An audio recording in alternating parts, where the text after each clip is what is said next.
এখন একটা নতুন শুরু হয়েছে নির্বাচন।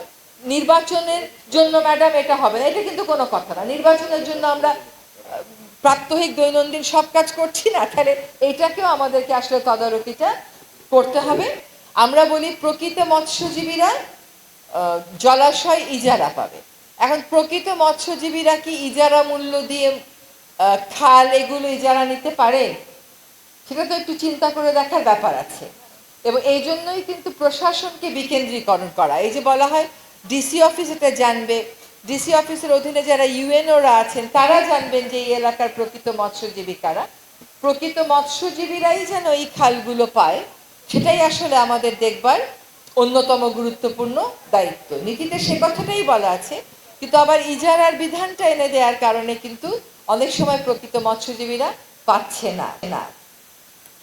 আজকে আমি যেই পুকুরটার কাজটা দেখতে এসেছি, আসলে উদ্বোধন করতে আসা বড় কথা না, কিন্তু ভালো কাজ যে হচ্ছে এটা তো মানুষকে জানান দিতে হয়।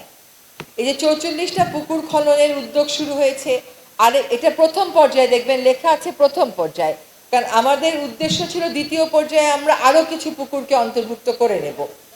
তো ওই উদ্বোধনী একটা ফলকে আমরা হয়তো ফলকটা আজকে আর উন্মোচন করব না, কারণ কাজটা হচ্ছে আমাদের জন্য গুরুত্বপূর্ণ।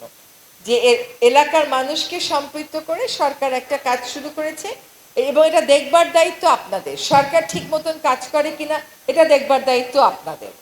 তো আপনারা দেখবেন যে কাজটার আমরা উদ্বোধন করতে এসেছি, এটার মাধ্যমে একই সাথে 44টা পুকুরের কাজও আমরা, বাকি 43টারও কাজও আমরা শুরু করে দিচ্ছি। এবং সংশ্লিষ্ট এলাকার ইউএনওদেরকে, এখানে বিভাগীয় কমিশনার মহোদয় আছে, আপনি জানেন যে আপনার সামনে একটা প্রতিবেদন দেয়া হয়েছে, সেই প্রতিবেদনে 44টা পুকুরের নাম আছে। আপনার প্রতি অনুরোধ থাকবে যে আপনি সংশ্লিষ্ট ইউএনওদেরকে নির্দেশনা দিয়ে দেন, তারা যেন দ্রুত কাজটা শুরু হয়ে যায়, এটার ব্যবস্থা গ্রহণ করেন এবং কাজটা তারা নিয়মিত তদারকি করেন। এখন একটা নতুন শুরু হয়েছে নির্বাচন। নির্বাচনের জন্য ম্যাডাম এটা হবে না, এটা কিন্তু কোনো কথা না। নির্বাচনের জন্য আমরা প্রাত্যহিক দৈনন্দিন সব কাজ করছি না, তাহলে এইটাকেও আমাদেরকে আসলে তদারকিটা করতে হবে। এইটা যে কাজটা আমরা করছি এটা আসলে আমাদের আসছে হচ্ছে জলবায়ু পরিবর্তন ট্রাস্ট ফান্ড থেকে। এই জলবায়ু পরিবর্তনের ট্রাস্ট ফান্ড কোথা থেকে আসে? এই ট্রাস্ট ফান্ডটা আসে জনগণের করের টাকা যেটা সরকার পায়, সেখান থেকে সরকার প্রতি বছর 100 কোটি করে টাকা দেয়। ফলে এটার উদ্বোধন কোনো ব্যক্তির কৃতিত্বের মধ্যে পড়ে না, কোনো প্রতিষ্ঠানের কৃতিত্বের মধ্যে পড়ে না। এটার উদ্বোধন, এটার কৃতিত্বটা পুরোপুরি হচ্ছে জনগণের উপরে যায়। ফলে আপনারা নিজেদের পুকুর, সরকার উদ্যোগ নিয়ে, কাউকে না কাউকে তো উদ্যোগ নিতে হবে, সরকার নেতৃত্ব নিয়ে উদ্যোগ নিয়ে কাজটা শুরু করছে। আপনারা দেখবেন যেন কাজটা সফলভাবে করা হয় এবং এই পুকুরটা যেন সবসময় মেনটেন থাকে। আপনারা ওখানে আবর্জনা ফেলবেন না।